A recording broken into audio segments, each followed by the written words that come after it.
It's about time you have an easier, more efficient way to get caught up on the news.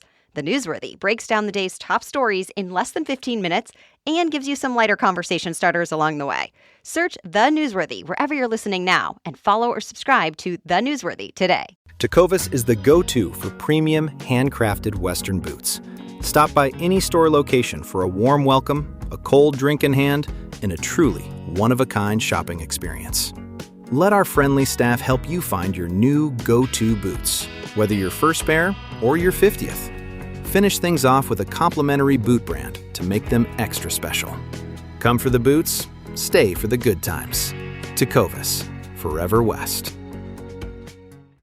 Crystal, how about today we cruise down the iconic Rhône River through France? Parlez-vous français? Yes, oui. Spoken like a local. Yes. Oh, yeah. I know you mistook me for the French immediately. Adventures Nathan and Kathrin saw castles, cathedrals, and more as they cruise from Lyon to Avignon in France. And they're going to share what they loved and didn't love about their journey, including what happens when you have an emergency while you're on vacation. That's going to be a story in itself. Ooh, I'm excited. Ooh la la. That's my French. Leave me alone. And perfect. And that's all her French. Right. Yeah, that's all you get. And let's be real, most travel gear out there is just plain awful.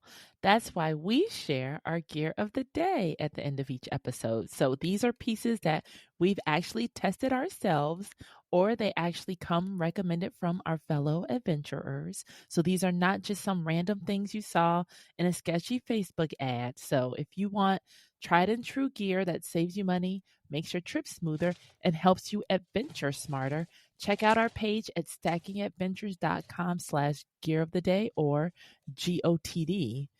You'll be supporting the show, and you will be setting yourself up with gear that's Crystal Joe-alicious. We're going to put that on a t-shirt. Put that in the Louvre. No, so they can steal it. No, don't put it in the I'm Crystal Joe-alicious. Crystal Joe-alicious. I like that. You're going to get a tramp stamp of that. Did you hear, by the way, what the Louvre's password to their security was? Oh, I heard it was like Louvre something or 1, 2, 3. It was like Louvre. Oh, my goodness. Yeah, either Louvre or Louvre Museum. Wow. I can't remember which, but Darn. one of the two. A failure. It's crazy. At best. All right, Crystal. Let's get this show on the road, Joe.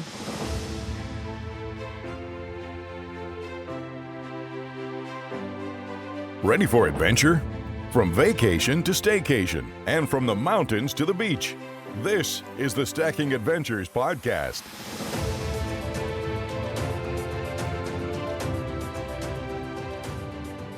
Welcome back to the Stacking Adventures podcast. Every adventure has a story, and this is where we love to hear yours. She's Crystal Hammond. And I'm Joe Saul-Sehy. He's Joe Saul-Sehy. Tricked me.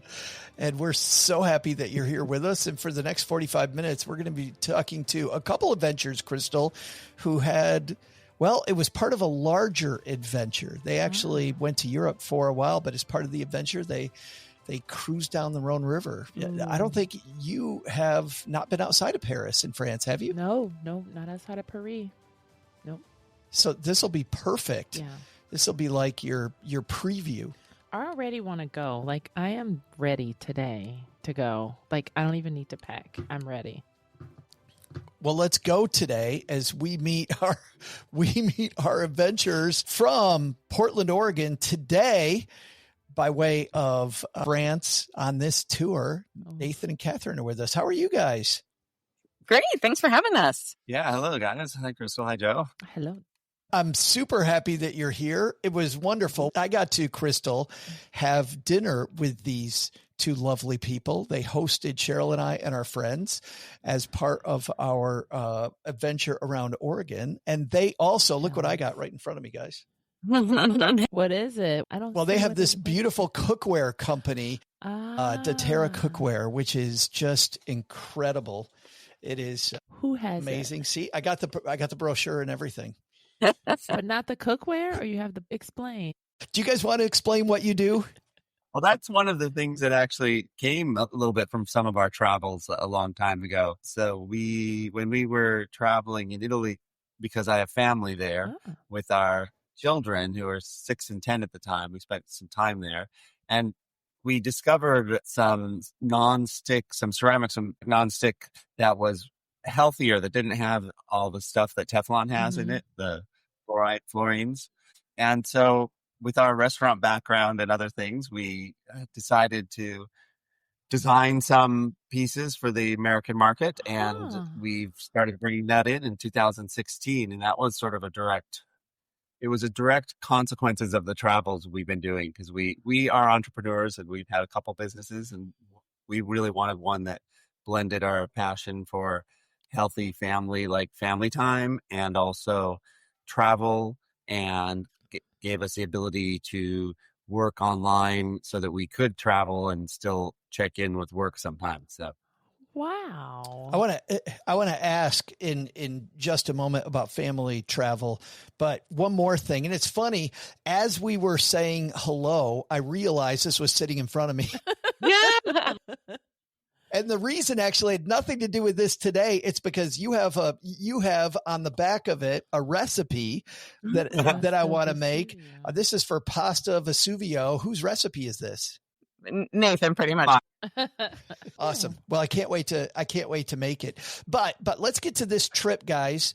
You guys have very definite feelings about how you travel. You've two sons, like Cheryl and I have two kids. Tell us about your feelings about travel and why you love to travel so much.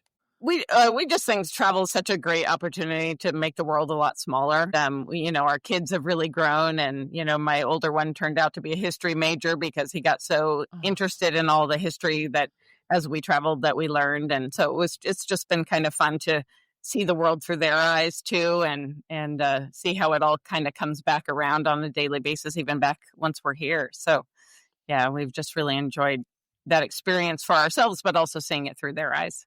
Well, and Kathrin, I mean, you guys as a family did a much bigger trip than the one we're going to talk about when your kids were much younger. Yeah, we did 1 year. We backpacked around the world for a year with the kids. Whoa. So yeah, we sold our stuff, sold all our house and all our stuff, and took backpacks out on the road and traveled to, I think we were about 25 countries that year. So how old only were 25? they? Yeah, how old? They were 6 and 10. It was a great family.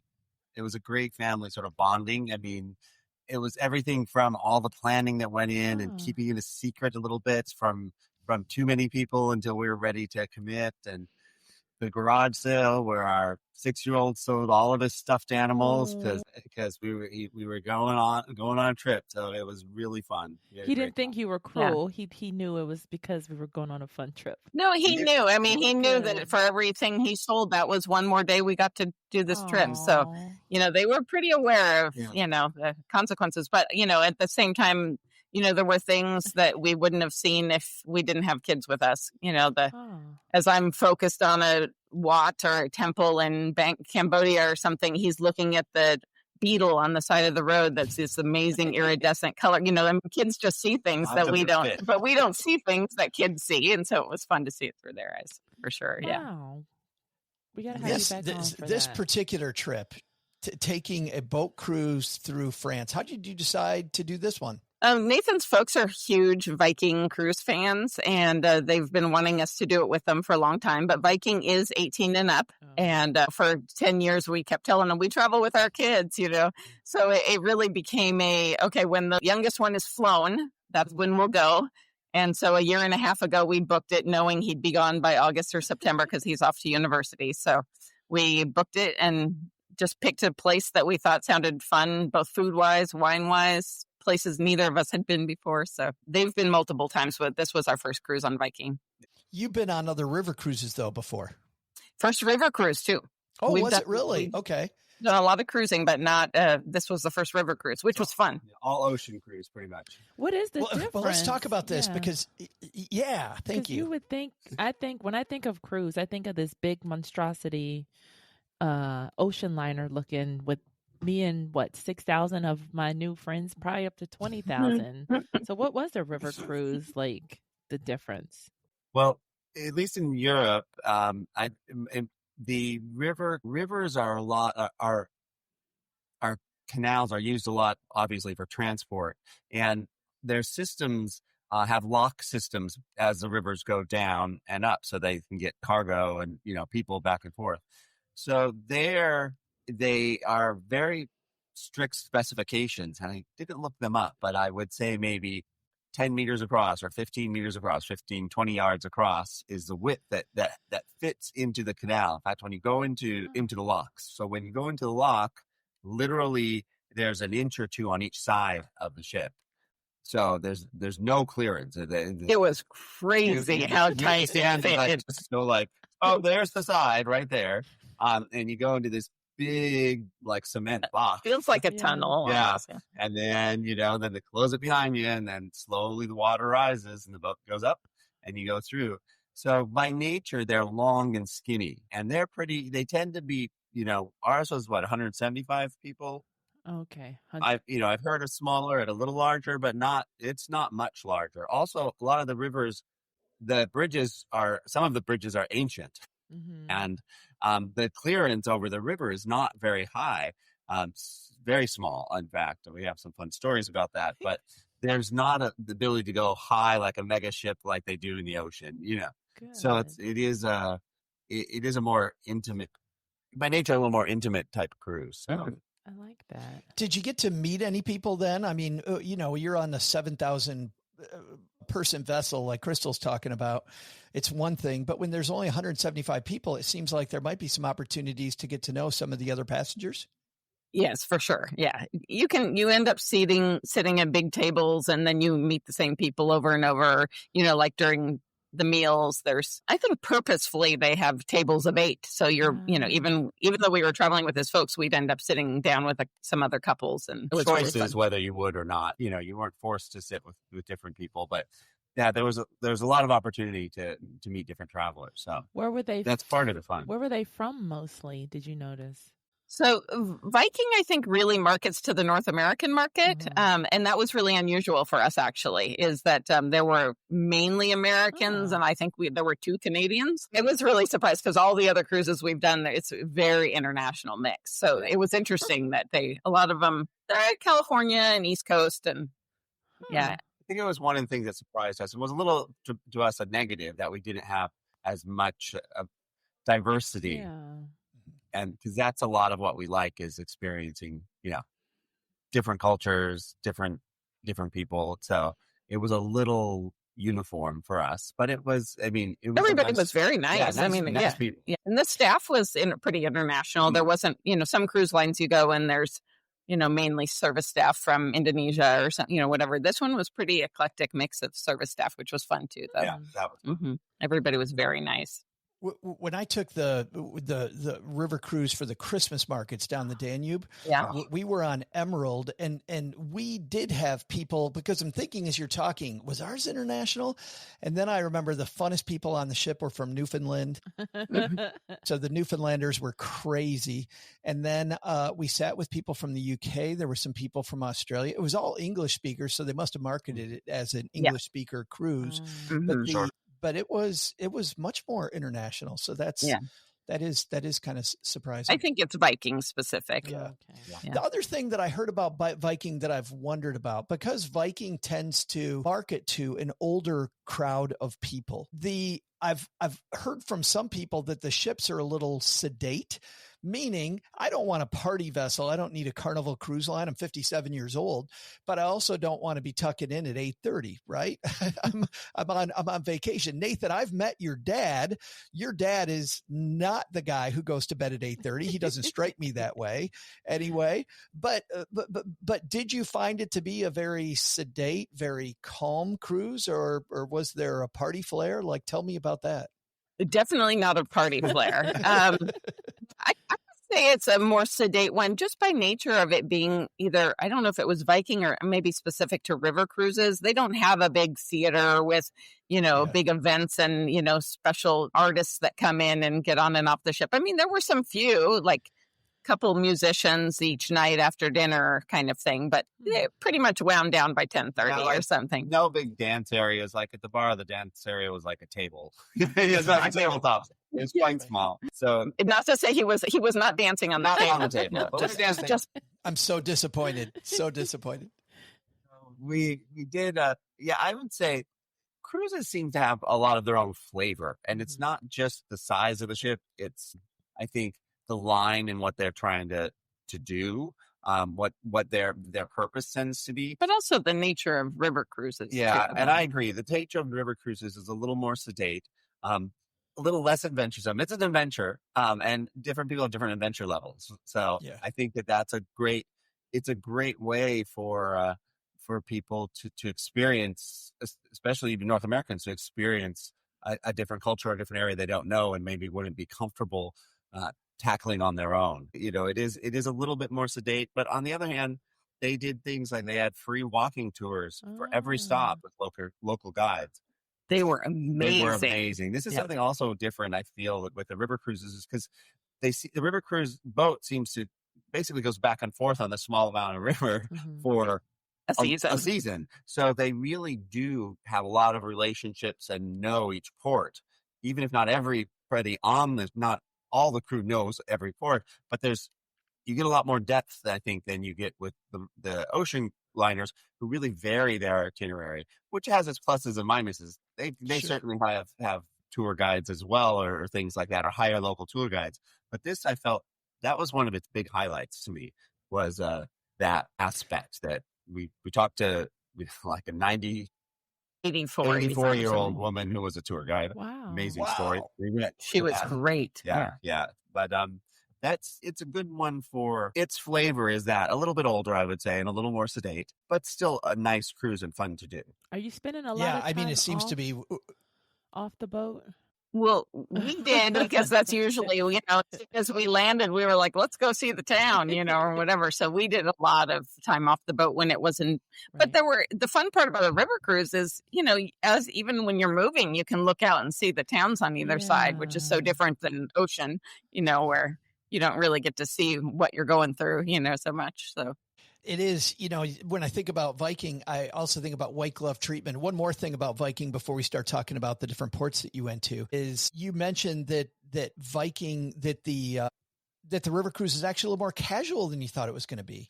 Yeah. I mean, we've done, several different cruises, and a lot of them were dress up at night. And this one said elegant something, business elegance or something. And in the end, it wasn't all that. It was pretty casual in the dining rooms at night and things like that. So interesting.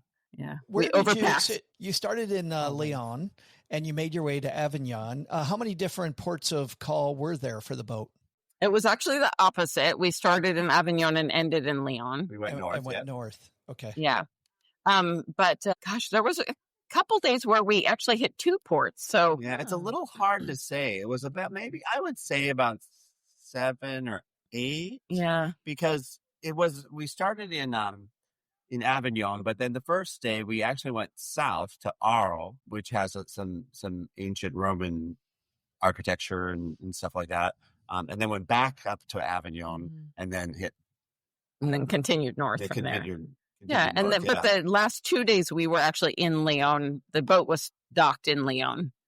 So we actually had 2 days in the same port that day, those 2 days. So, which was great. There's a lot to explore there. So how long was the total? Well, let's start there. Yeah. Oh, yeah. Crystal. It was 7 nights. Okay. 7 nights.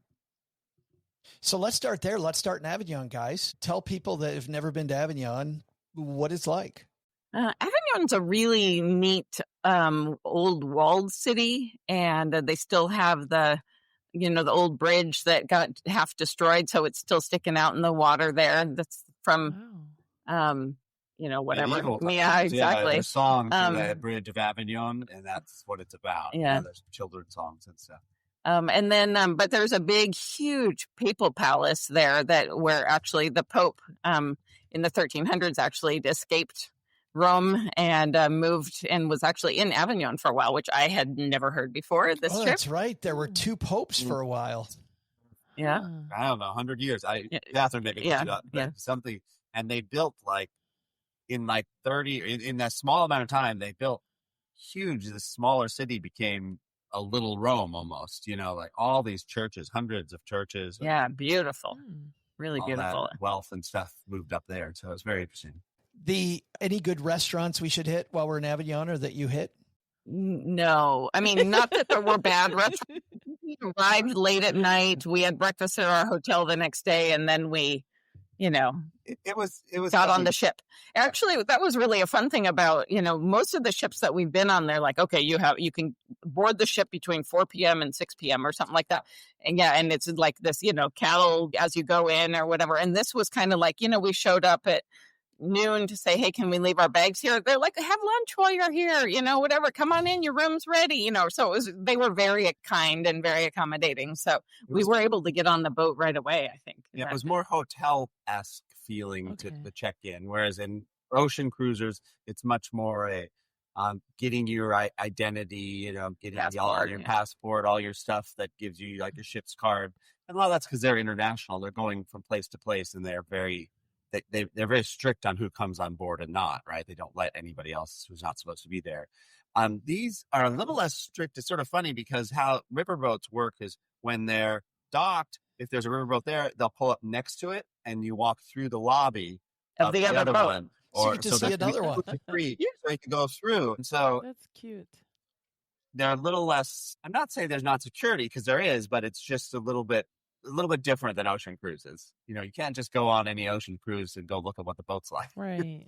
The only place on your entire itinerary that I've been to is actually Avignon. And I also found that the whole Pope stuff was interesting, all that history. And the fact that from the top of that hill where the castle was, you had this beautiful view of the surrounding countryside. It was also really pretty from there. It was very super nice. Picture.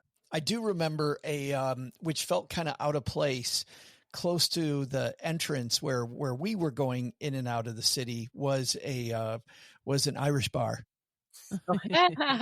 It's like, of all places, it just didn't feel right to have an Irish bar in this beautiful historic walled city of Avignon. Let's do one more thing before the halfway point, which is let's sail down the river. You said you went to Arles next? Yeah, Arles was great. It's the home of a Roman arena, which is kind of like a Colosseum, but the Colosseum's in Rome, so you're not allowed to call it a Colosseum. It was beautiful, and it was actually the whole thing. I mean, it was well preserved and, same era, but it was absolutely gorgeous and really fun. And what was really neat, like we were saying, Viking actually has free excursions every day, which is, as a family traveler, we don't usually sign up for cruise excursions because they get expensive when you multiply them by 4. So for us, though, we were like, oh, free ones, we'll sign up. So we signed up for everything. And they had great walking tours that included entrance to the Papal Palace and the Arles Arena and things like that. So it was really fun to have the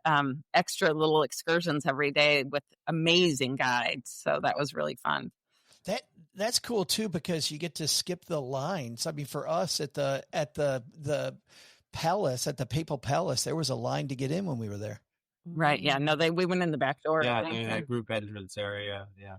And the guides are also, every guide I asked went to school to be a guide. Wow. Like they have hospitality training. So a couple years of a school, and they were like, oh yeah, well, like in the Papal Palace in Avignon, our guide was like, yeah, like last month they took us down to all the guys down to the crypt, or where also the Pope bathed or something, and the like wine. And so like there's sort of ongoing education, obviously, opportunities for these tour guides, which was really interesting. Wow, that's fascinating. We've got the music coming up, Crystal. That means we're at the halfway point.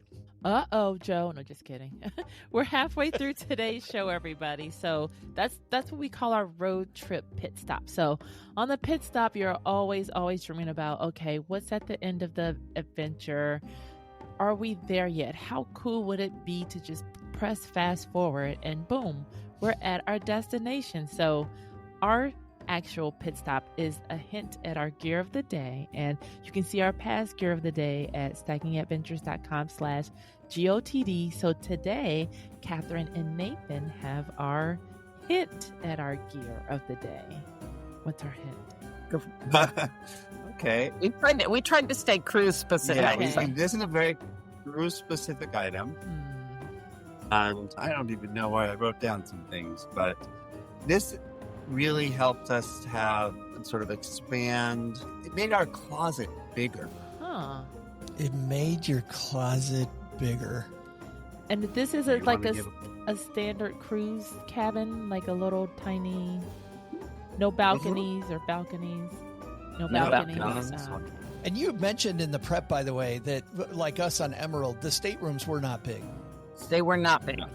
Yeah. Closet bigger. Crystal and I are going to think about it for a moment, and we'll be right back. Okay, so the hint was that it made the closet in a tiny cruise. A sledgehammer, that's my guess. That'll definitely make a closet bigger. It's Crystal. You usually travel with a sledgehammer. Of course, don't you all? The neighbors don't like it, but Yeah. hey, It works. it's not their cruise. I think it's going to be some type of packing cube. I think it's or going to that be some thing packing that you hang. cubes. You know that thing that you hang? It's a flat box, but then when you hang it, it's accordion style. Gives you squares. That thing. I don't know what it's called. I keep Well, my we will socks see at one the of end. those. We'll see at the end of today's cruise up the Rhône River as we move toward Lyon. Crystal, you want to take over the captain's seat for the second half? I want to back up because we totally forgot to talk about the planning. Like, where did you fly to and from? How did you book? How expensive or non-expensive was it? Can we rewind? Is that okay? Yeah, of course. Well, we are travel hackers and we don't for flights. We always do the points and miles thing. And, this was a little trickier because there were 4 of us, but, we made sure to use our points and miles. And Viking actually does a really nice job of helping you book the airlines. And then they'll babysit you the whole entire way, which again, for Americans in their 70s is, a nice perk for sure. But, Sure. because I don't like to pay for tickets, we opted to do our own booking. So we flew into Avignon the night before, and then we had the evening and the whole day in Avignon before the boat left. So that was really fun. I actually, when I booked it, I didn't realize that we were going to have a second day in Avignon on the way back up. So this way we got 2 days in Avignon, which was fun. And you flew yeah, direct from the West Coast? No, West Coast to London, Okay. and then London down to Avignon. Got it. To Marseille. Marseille, yeah. But And then from Marseille, we trained to Avignon. got it. Okay. Do you try to upgrade when you go across the pond? Usually not, because we want the more points and miles we have, then more trips we get to take, and not Right. No. Right. Yeah, Right. It's always the great conundrum. We're about to go on another Christmas markets cruise, and we're taking my mom, and she just has so many aches and pains that we decided to upgrade to premium economy to kind of go halfway to give her a little more room. That's But that's perfect. Yeah. but that's always the thing. It's so much more expensive to upgrade the trip. Mm-hmm. Curious about that. So on to Arles, right? After Arles, what was next? And then what's the time frame in between stops? They were only, some of them were only like an hour or two apart from each Okay. other.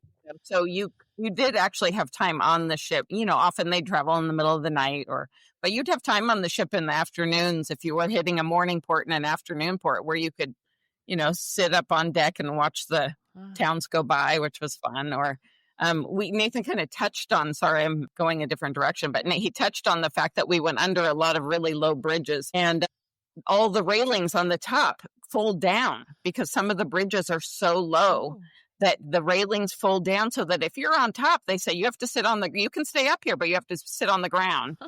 And even sitting on the ground, we could reach up and touch the bridges. That is So cool. it's great. Like, he would have been bonked over if he had been standing. So it was fascinating to go under all these bridges and through the locks, and all that was really fun part of a river cruise. Oh, that's neat. After all, we went back up to Avignon, spent another day there. Mhm. And then what were some of the other ports? Viviers. Which was really, that's where our 82-year-old guide was. It's, again, really fascinating. So this whole area, if you remember, during World War II, fell to the Nazis in a sort of a sequence, right? First, they just came and got Paris and the north of France, but not really this area. That came later. This woman, so we get off the ship and there's, I don't know, maybe 50 people taking these tours. And so there are groups of 10 or 15 go off with different guides. And ours happened to be this this older lady. She looked about 60, which is my guess. But she's white hair, and Viviers was a really small, like 5,000 person town, but it was on top of a hill. I mean, really, like a lot of the European cities, so you go up and there's pretty much no cars because they're really small, narrow places. And this lady just starts off really funny. So we're out the ship by the river, and you have to walk up this really pretty shaded lane. And our first comments are, "Oh, look at these stupid speed bumps. The last mayor put these in, speed bumps. There's like 10 cars in the city, and there's speed." And then so she has all these comments on She was what a spitfire. this mayor had done. The other mayor put up a sign in the wrong place, and she's like, "That's not the house that it's talking about." Oh, goodness. It's talking about the house next door. And so she was just a spitfire. And she actually had a lot of stories. So during the war, they were part of sort of like an underground railroad, helping people not necessarily escape, but helping a lot of British pilots who would be downed get back north to England. And her aunt's house was one of these houses where there were secret rooms and tunnels for that. Cool. And she now lives in her. And it was really fascinating. She had a lot of history. She knew people. Her aunt was a resistance fighter, and then we found out that one of the other trips that we didn't sign up for in Viking, one of the other tours was actually this lady giving a tour of her home that afternoon. Wow. Really amazing, because she had a lot to share. So that was really, really fun. That's good to know. Did you tell them about one of the people who was on our tour? Oh, yeah. Yeah, she was actually told us a story about a man who was on her tour, an older man that was on her tour that said, "Yeah, I know which house is yours. Wow. You helped me during." Yeah. What, really? Yeah. We went through her aunt's house. Yeah. Wow. Easy. I mean, this was not now. I mean, this must have been 15 years ago. Yeah. Sure. My gosh. Ended up, she was 82. Or something. So, Mid-80s, maybe. Anyway. But yeah. She was out in front by far. Yeah. She was zooming up these hills. And I'm just glad I wasn't the mayor of that town. To made her About mad to and get an pissed her earful. off. Yeah. Gosh. anyway, She great doesn't tour have her guides for rules. sure. Yeah. That sounds like a really good bonus. All right. So after Vivienne, if you remember. Oh, now you're putting us on the spot. Yeah, we should. Yeah. Well, there are several places. One of the ports we went to, it's not the Ardennes. I always want to say that. The Rhône? What? No, the forested area. So the west of the Rhône, there's an area that's really known as a wilderness area. There's not really many roads. There used to be a train that would go through it. And they, so what that excursion was is we took a bus up to, the only train that goes through is now just a tourist train. It was redone about 10 years ago and goes pretty much through all these really mountainous areas where you might see a house, maybe, or the guide was said, in high school, kids would come up here and, have picnics along this river because it's so remote. But there really are very few people there. And that was really interesting to see, sort of a very wilderness area. Wow. Untouched. And then there was the Colosseum that we just stopped. We had one port that we were only in from like 8 to 10 p.m. at night. Oh. And they toured us around, and it was if you did the tour, you could go in. A lot of people didn't because it was getting late and conflicted with dinner. Maybe it was even later than that. But and we saw that like Colosseum, like Pantheon building that was all lit up at night, and also really old Roman architecture, but perfectly still remaining because it was in the middle of small town France. So, it didn't get hit during the war. So it was beautiful. That was neat.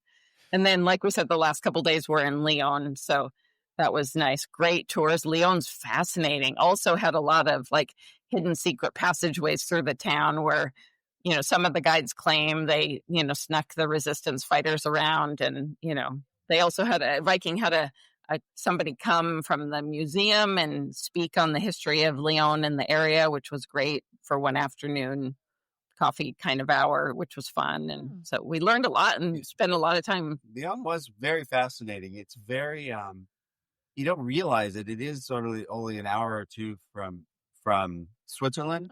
And surprisingly, it has a lot of Alsatian and sort of the Swiss influence. Some of the dishes there was a whole big plate of sauerkraut with sausages, honestly. Wow. That's one of their famous France. dishes in Lyon. Yeah, very, very much so. And they also, it was the center for a lot of the maquis, which is the resistance fighters during the French resistance fighters during World War II when they were occupied. And so there was a lot of stuff going on there. That's where, the SS set up their headquarters and things like that. So it was really fascinating. Yeah. Again, a lot of that was historically fascinating, but Lyon is really fun. A lot of food, lots of. That said, every markets. city we went in claimed they were the gastronomy capital of the area. Nice. Well, that was my next transition, was to food and drink and dessert. Like, what were your the goodies that you had? Well, you can't go wrong with a French bakery. Yeah. I mean, really, we found those at any place we could. I like that. That's always Cheryl's first. Exactly. Lyon was great. Our favorite restaurant, I think, on the trip was Brasserie George or St. George? Brasserie George. And it's been around since the 1800s. And it's this big, huge room, but it's super ornate, beautiful. But it felt like, I don't know if you guys remember Farrell's ice cream, where you would, if somebody had a birthday, suddenly there was ding, ding, ding, ding, ding. I swear. And in this place, it was this huge room, and they would dim the lights and walk out with, looked like a baked Alaska to us. I think it was a baked Alaska. Sparkler on it or something. And then they do a quick happy birthday. And that must have happened 12 times in the 2 hours we were there. So clearly this is the place you go for your birthday in Lyon. So I miss those. Yeah. It was a brasserie style, and what it really was, that's one of the places where we had the sauerkraut is, it's a beer place, and you don't really think of there being beer places there in France, but it was, it was huge and very sort of noisy in that sort of brasserie way, where you have fun, lots of stuff, people sitting close to you. We chatted with people next to us, on the next table. A lot of signature dishes were advised, different food to try. A lot of different things. So it was really fun. Mm-hmm. Well, it does sound like you ran into locals off the ship. Is that more true? Were there a lot of locals at the places? Oh, yeah. Yeah, locals for sure. But brasserie, I think we were sitting, the first round was, the people table next to us was German. And they came because they wanted beef tartare, which apparently is illegal in Germany, which we didn't know that. They come to France so they can get beef tartare. Yes. German, government doesn't want their people to do anything, risk anything. I don't know. It was really risk it for the business. Yeah. But yeah, that was a fun year. I'm just thinking of the German accent, like, your meat shall be cooked. I don't know. That's horrible. You're also wine lovers. So this area, we mentioned before we went live that I didn't get rosés until I was in Provence. And all of a sudden you're having these wonderful rosés in the beautiful weather there. And I thought, oh my goodness, now I get it. Like, any great wines? Sure. Yeah. We had a lot of good wine. The ship, this is really important actually, is that Viking actually has free wine. At meals, free drinks with meals. And so that was left the ship. I know, right? So that was really fun. And Crystal had asked about food. Viking also, they do a really good job of having like regional dishes each night from wherever they are. So, there was bouillabaisse and chicken provençal and some of those things that were fun, and the wine. So of course the free wine on the ship is not fancy, expensive stuff, but it was still fun to try different things. And, but then, of course, off the ship, we tried. The cruise also does a lot of tours to wineries because they know that's something fun that Americans like to do. So, I'm not sure that we signed up. We didn't sign up for any wine tours, I don't think. I think so. Yeah, but certainly there's plenty of opportunities to get good food and wine on. Wait a minute, that surprises me, though. The two of you wouldn't sign up for any of the winery tours.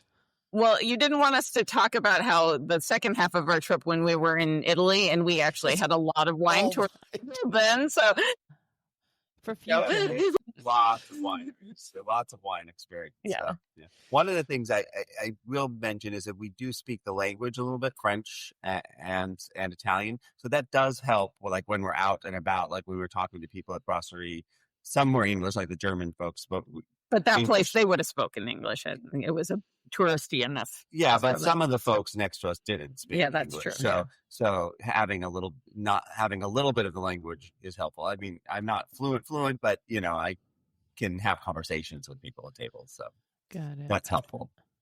It's so funny, Nathan. I immediately thought about how, a lot of Americans think that Parisians especially can be fairly rude, especially if you don't speak the language. I never found that to be the case. What I did see, though, was when I was in Marseille, our waiter was treating us fantastic at this restaurant. This German couple sat down next to it. It became very clear a lot of French people do not like German people. No. At all. They got the worst treat. These German people, Crystal, got the worst treatment from this wonderful waiter. The guy was great to us, and he would turn around and be so absolutely snide, just 100% snide to the Germans behind me. Jeez. We certainly found that the French people were very nice and open in this area of France, for sure. I've experienced Paris being a little bit hit or miss. Yeah, hit or miss, but this area was great. Yeah. The only part of Paris where I found them to be rude was almost like people are rude in Manhattan, where I kind of expect it. And that was in the very touristy areas of Paris where I felt like they were equal opportunity rude to us. I wanted to ask a little bit about the countryside as you were sailing toward Lyon. And then let's talk about the big thing that happened in Lyon, which was pretty horrible. But when I was in Avignon, it was a lot of fields. It was kind of hilly. It wasn't mountainous, but it was hilly, but it was mostly agricultural. Did you find that to be the case all the way up the river? And did you see crumbling castles as you were coming down the river? I think definitely countryside, definitely castles. I'm not sure that they were crumbling. A lot of church steeples for sure. Yeah. Okay. It definitely, I think the Rhône was sort of a border for a lot of time. It was a natural border, right? So sometimes it was between, this is where towns on one side and agriculture. Yeah, agriculture on one side and towns on another, or where there'd be some fortresses like Avignon was before, that were on that eastern side. So there was a natural boundary between different kingdoms. I can't talk about which kingdoms, I don't remember, but there was definitely, this was ruled by this king, or then this was, a bishop owned all this, so that's why there's these forts that were there and broken down. The west side, a lot of it was more rough terrain as you got norther, and that's where that wildness area is that even today doesn't really have trains or roads through it. And so definitely the agriculture was there. A lot are on the eastern bank, though. That just, I don't know, it just sounds so beautiful, so peaceful. It was. All right, so you're in Lyon, and this is the thing people never want, which is I'm in a foreign country and I need some medical help. What happened?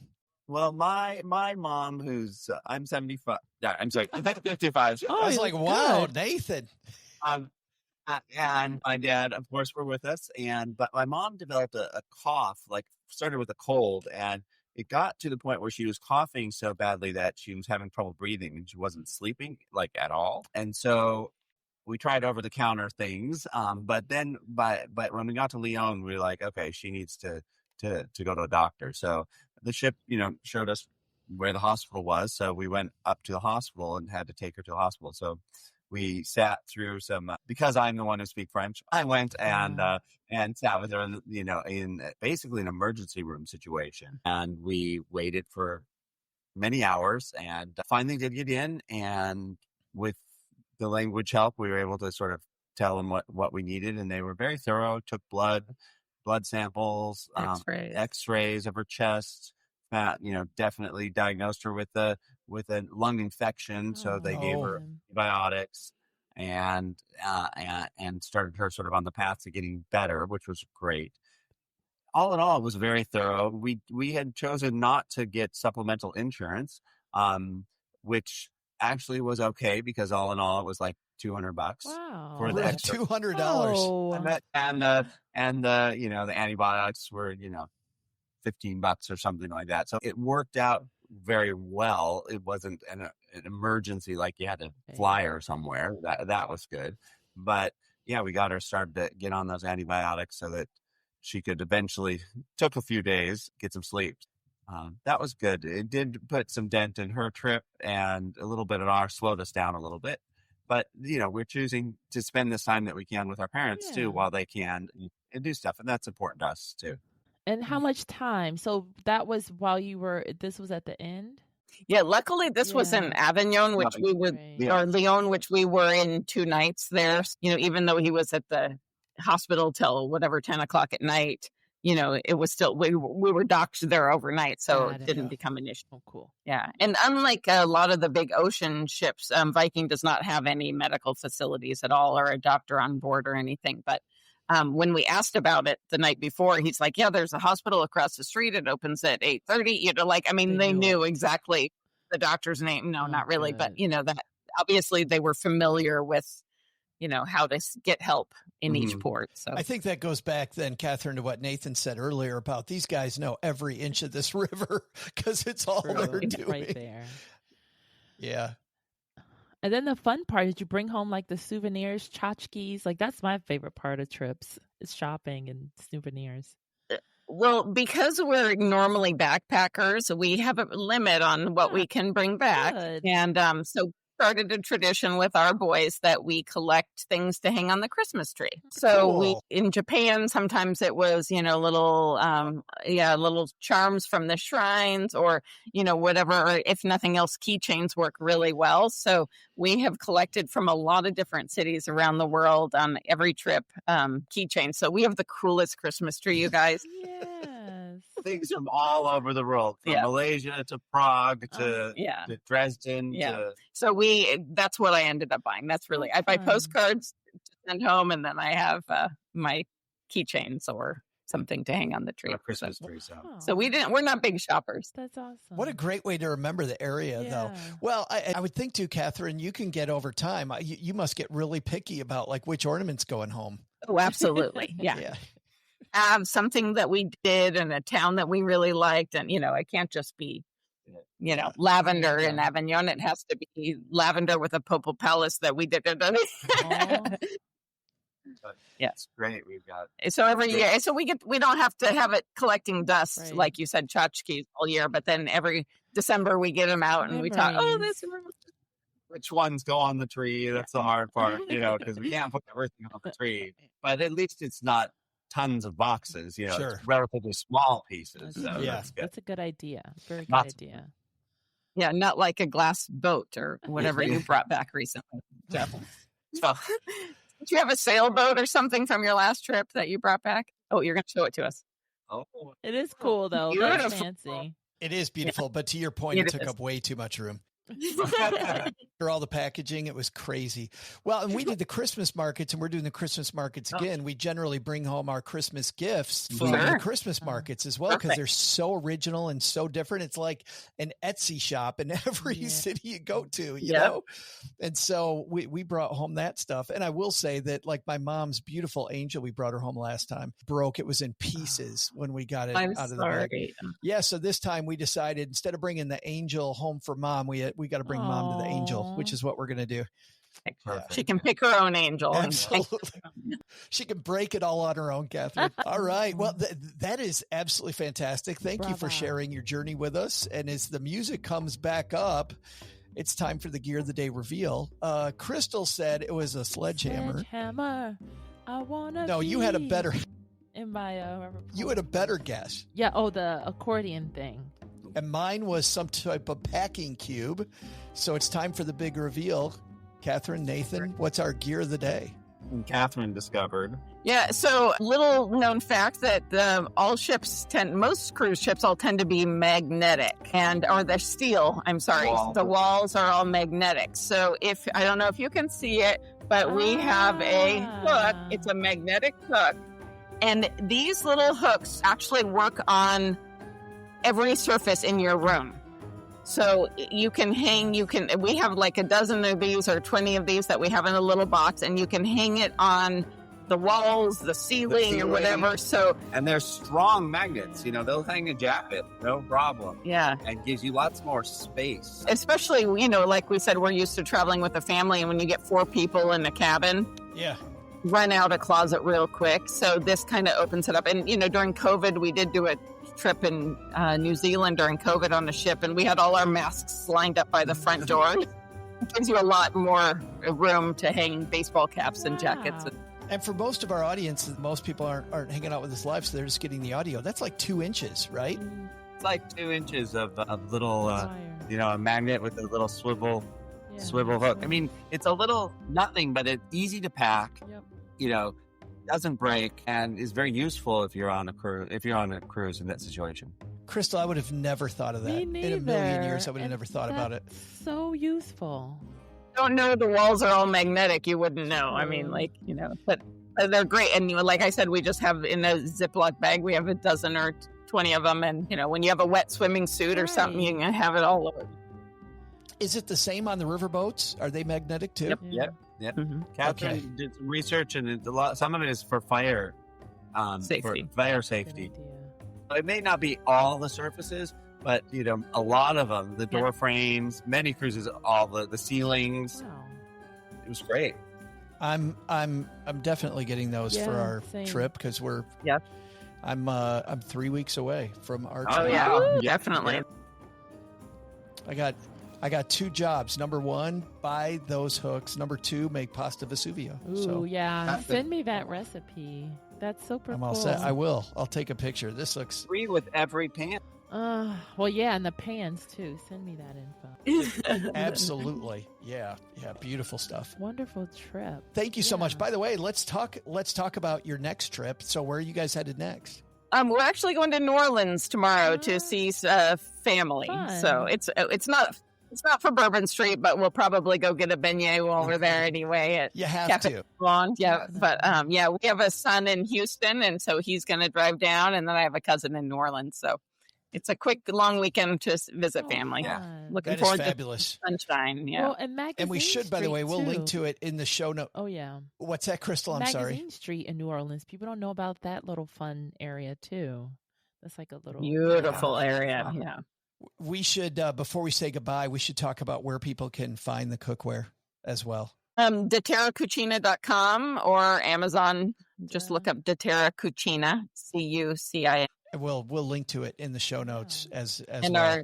Our travel blog, we haven't updated in a long time, but we did blog when we were traveling, and our kids, as part of their homeschool, posted, and that's takingthebigbreak.com. So Taking the Big Break.